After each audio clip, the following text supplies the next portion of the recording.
Hi guys, in the next series of videos we're going to be looking at the theme of family in Shakespeare. We're going to briefly look at some of the historical contexts of family from this time. We will then look at some examples of different presentations of family from Shakespeare's plays.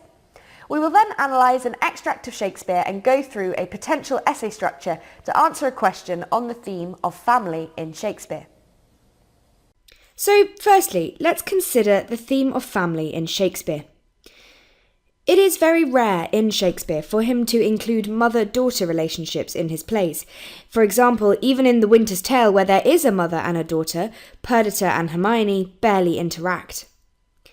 Estrangement and long-lost children are a common theme of Shakespeare's plays, so he tends not to write about mother-daughter relationships, as that's not a relationship that he knows as a man, and he wrote a lot about father-son relationships and absent mothers and estrangement and lost children. Elizabethan society was very structured with little movement between the classes, so the family structure was incredibly important. And a similar structure to the overarching structure of Elizabethan society applied to the family unit itself. There are very specific roles for husbands, wives, sons and daughters, etc., etc. In Shakespeare's time, loyalty to the family was very important, especially in more noble families, which had a reputation to upheld. Daughters were the property of their fathers until they got married, and then they were the property of their husband. That was how women were treated in a family context in Shakespeare's time. The father was the head of the household, and the mother's function was to have children.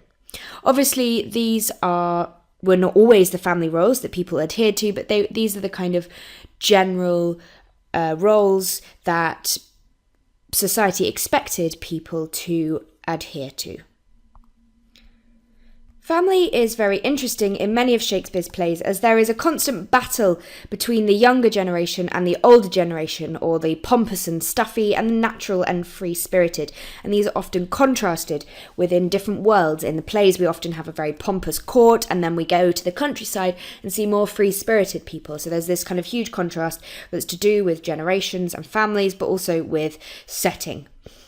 It was seen as very important in Shakespeare's time to produce an heir. An heir is essentially a son to inherit the family fortune and to continue running the family after the father has died.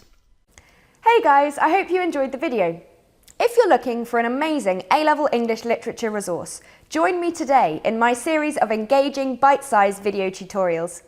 Together, we will concisely cover all the important concepts required by your exam board specification, as well as practically apply what we have learnt through exam-style questions, focusing on how best to structure your answers in order to maximise marks.